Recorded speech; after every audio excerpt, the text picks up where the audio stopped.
सो अपूर्वा ने जो अभी लंबा चौड़ा इंट्रोडक्शन दिया उसके तो बिल्कुल काबिल हूँ नहीं मैं। सेक्टर में सिर्फ 10 साल हुए मुझे आए हुए, और मुझे लगता है यहाँ पे और बहुत सारे लोग हैं जिनको 10 साल से ज़्यादा का एक्सपीरियंस होगा। 10 साल पहले मैं कॉर्पोरेट्स में थी, सो 18 साल का एक्सपीरियंस वहाँ है सेल्स एंड मार्केटिंग में, फंड रेजिंग में नहीं, क्योंकि वहाँ कहानी अलग होती है। 1 रुपया रेज करने के लिए सबसे पहले सवाल होता था कि आप खर्चा कितना करने देंगे 1 रुपया रेज करने के लिए। So we had resources to mobilise resources. तो चैलेंज सेक्टर में यहाँ पे ये है कि कितने कम पैसे में कितना ज़्यादा पैसा लाया जा सके और कितना कम खर्चा कर सकें। I think that is the main मुद्दा ऑफ रिसोर्स मोबिलाइजेशन। तो पहले हमें ये समझना है कि पैसा लाने के लिए कम से कम कितना खर्च किया जाए, क्योंकि पैसा अपने आप से नहीं आता है, खर्चा करने की ज़रूरत है। You need to spend, you need to have cost to spend money. तो पहले तो वो। दूसरा, मेरे पास कोई प्रेजेंटेशन है नहीं अभी, तो I don't have a planned agenda.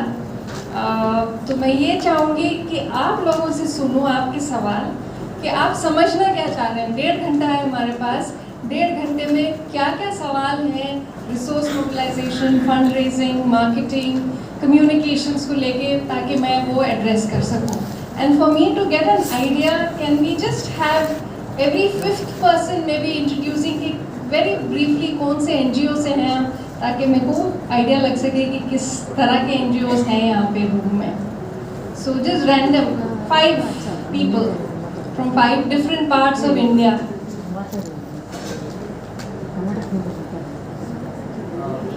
हाँ जी, हेल्थ एंड हाइजीन पे, very good. Which NGO? Milestone, ठीक है।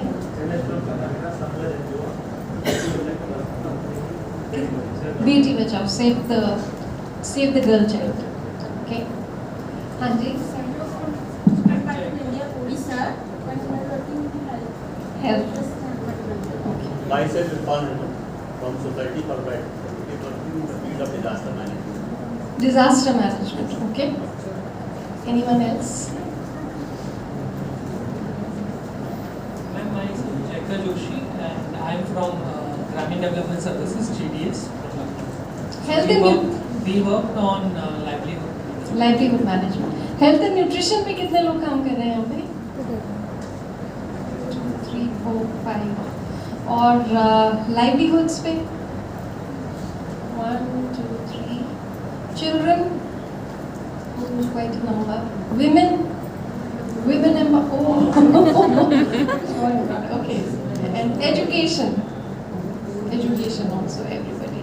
Environment, okay. Right. So main मुद्दे post pandemic, I think चेहरा बदल गया है पूरे कंपनीज का, पूरा एनवायरनमेंट का चेहरा बदल गया है। Things that we were totally asked to be prepared for, strategies बनाई गई थी 2030 की स्ट्रैटेजी, सबकी धज्जियाँ उड़ गई हैं। Nobody is going according to the strategy. So the question being asked is, does it even make sense to have a 10-year 5-year strategy, right? But अगर आप संस्था में कोई काम कर रहे हैं, ज़रूरी है कि आपको कम से कम 10 साल का व्यू पॉइंट रहे, क्योंकि फंड रेजिंग के लिए ज़रूरी है कि you have a long term view. So my first ask as a fund raising head, जहाँ पे भी मैं जाती हूँ, आपका स्ट्रैटेजी क्या है, प्रोग्राम स्ट्रैटेजी क्या है? तो मैं थोड़ी बहुत बातें ये भी बताऊँगी जो हम सेव द चिल्ड्रन में कर रहे हैं। सेव द चिल्ड्रन, जैसे कि आप सब लोग जानते हैं, काफ़ी पुरानी संस्था है। It's about 100 years old globally, 120 देशों में है।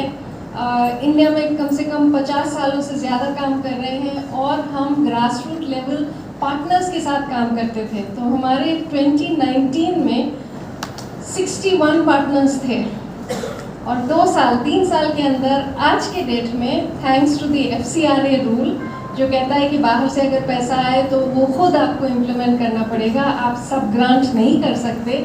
हमारे पास आज के डेट में सिर्फ 11 पार्टनर्स हैं। So we have moved from being a partner led non profit to a direct implementing organisation आज की डेट में। So that is the journey, हमारी जर्नी जो पैंडमिक में रही है, वो रही है।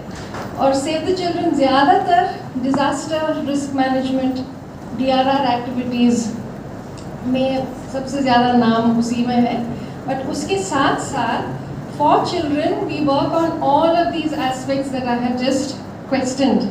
सो health and nutrition top most, education हो गया, चाइल्ड प्रोटेक्शन हो गया। चाइल्ड प्रोटेक्शन मतलब चाइल्ड लेबर के अगेंस्ट, चाइल्ड ट्रैफिकिंग के against, and last and most importantly livelihood option. Livelihood पे हम इतना जोर नहीं दे रहे थे, we were working in separate silos के एजुकेशन पे कर दिया, हेल्थ एंड न्यूट्रिशन कर दिया, फलाना कर दिया, सिस्टम स्ट्रेंथनिंग कर दिया for child protection, but now we are focusing on livelihood. Livelihood जो है इज द बेसिक फंडामेंटल, क्योंकि अगर if you are not tackling the root cause of the problem, if you're not tackling the root cause of a child not being able to drink half a glass of milk, not being able to go to school because his parents cannot afford that, so then you're just putting a band-aid. तो एक बहुत अच्छी बात किसी ने कही थी जो मैं कभी नहीं भूलती हूँ, जब मैं आई थी 10 साल पहले सेक्टर में, 11 साल पहले, कि सोशल वर्क 3 चीज़ों से जाना माना जाता है। एक तो आपका इम्पैक्ट होना चाहिए, कि ये नहीं कि रीच फूड किट्स डिस्ट्रीब्यूट कर दिए, मेडिकल किट्स डिस्ट्रीब्यूट कर दिए और आपने कहा कि मैंने कर लिया अपना काम, वो तो बस रीच हुआ, आपने सिर्फ टच किया है लाइफ को, इम्पैक्ट नहीं डिलीवर किया आपने, उस बच्चे का या फैमिली की लाइफ चेंज नहीं की है। So very important to have impact. It needs to be scalable. तो आप जो 100 बच्चों के लिए कर रहे हैं वो you should be able to do it for 1 lakh बच्चों के लिए भी, वो दैट शुड बी एप्लीकेबल जो आप प्रोग्राम चला रहे हैं। Last thing, it needs to be sustainable, कि आपने जो किया बच्चों के लिए, अगर आप हट जाते हैं, आपका डोनेशन ख़त्म हो जाता है NGO का, NPO का, और आप वहाँ से निकल जाते हैं कम्युनिटी से, will the community be able to take that work forward? तो ये 3 सवाल जो हैं मैं रिसोर्स मोबिलाइजेशन के प्लानिंग में भी पूछती रहती हूँ, कि हमारा जो रिस्ट्रिक्टेड फंडिंग है, जब हम प्रोग्राम प्लान बनाते हैं तो is the programme impactful, is the programme sustainable, is the programme scalable? These 3 questions we keep on top of our checklist. क्योंकि अगर ये सारी चीज़ें, ये सारी इंग्रेडिएंट्स आपके प्रोग्राम में है, फंड रेजिंग करना आसान हो जाता है। बिकॉज डोनर्स को क्या चाहिए as a fund raiser, you need to be clued in, कि क्या सवाल कर रहे हैं डोनर्स, डोनर्स किस एरिया में काम कर रहे हैं, क्या चाह रहे हैं डोनर्स। तो डोनर्स को ये 3 चीज़ें तो बहुत अच्छी तरह से समझ में आती हैं मोस्टली, लेकिन कोई कॉर्पोरेट डोनर्स हैं जो कहते हैं कि बस हम 6 महीने के लिए देंगे या 1 साल के लिए देंगे। अब 1 साल में तो इम्पैक्ट होने से रहा, 1 साल में तो कोई इम्पैक्ट नहीं हो सकता। इम्पैक्ट के लिए you need 3 to 4 years of long term funding, right? Now to bring that long term funding you need to have a long term strategy, programme strategy. So linkages बहुत हैं, राइट? सो अगर आप organisation level पे सोच रहे हैं strategy के बारे में, your fund raising should not be donor led, कि डोनर जो चाह रहे हैं हम वो करेंगे। It should be more programme led, कि हम एज अ संस्था क्या करना चाह रहे हैं, कहाँ पे नीड है। तो एस्पिरेशनल डिस्ट्रिक्ट्स दिए गए हैं गवर्नमेंट के through, that those are listed. But corporate चाहता है कि महाराष्ट्र में अगर बॉम्बे में ऑफिस है तो बॉम्बे के स्लम्स में आप काम कर लो, हम नहीं जाएंगे, झारखंड नहीं जाएंगे, हम बिहार नहीं जाएंगे, हमको वहीं पे काम करना है। सो ये दुविधा होती है when you are a funder asking for sustainable funding. It's all interlinked. To get sustainable funding, you need to have a blueprint for a long-term plan, program plan. So, for the success of fundraising, it is very important, first of all, to have a good strategy, program strategy in place.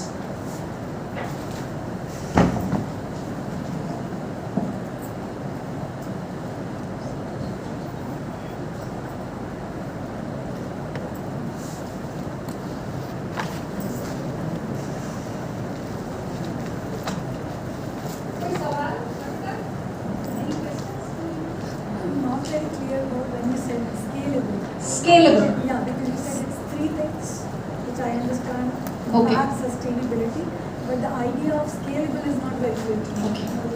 See, impact is not something that should be limited to just the area of work that you do. As a small NGO, I might be working only in, let's say, 10 districts in Maharashtra. हमारी वही capacity है, right? तो हमको उतनी funding चाहिए. लेकिन जो आप काम कर रहे हो, ज़रूरी नहीं है कि it stays limited only to that 10 districts children. It can be scaled up by way of, let's say, policy change. Advocacy क्यों करते हैं? राइट? आपने कोई नया तरीका इम्प्लीमेंट किया है प्रोग्राम इम्प्लीमेंटेशन में, and that has given impact, that you should also keep talking about. It's important to build evidence. शायद मैं INGO लेवल की बात कर रही हूँ because my understanding is there. It may not fit in for a smaller NGO, but scaling up need not necessarily be only in geographic terms. कि अगर आप 10 गांव में कर रहे हैं, you can do it in 20, which you can do. अगर आपके पास फंडिंग आएगी तो क्यों नहीं कर सकते हैं आप, राइट? सो अगर वो सक्सेस पैरामीटर्स इम्पैक्ट डिलीवर हो चुका है और आप स्केल करना चाहते हैं, प्रोग्रामेटिकली कर सकते हैं, एडवोकेसी वाइज कर सकते हैं कि हम नहीं कर रहे हैं, we can talk about our work, let's say to the state government who can use it to implement in other states. तो आपका हो गया scale. For my understanding, please correct me if I am wrong, कि suppose मैंने माँ की जो है वो हेल्थ सुधारी, तो मैंने तो पैसा लिया माँ के हेल्थ सुधारने के लिए, but because I am doing something good in mother's life, it's also impacting the life of the child. So that is scalable. That right? is scalable. Thank you so much. Thank you. But I'm not talking about just the impact Yeah. scaling. I'm talking about the intervention specific जो है policy level changes लाने के लिए, if there is enough evidence that can be generated, it can be taken up and scaled. Thank you so much. Right? I'll give you an example. Children in street situations. कोई काम करता है यहाँ पे?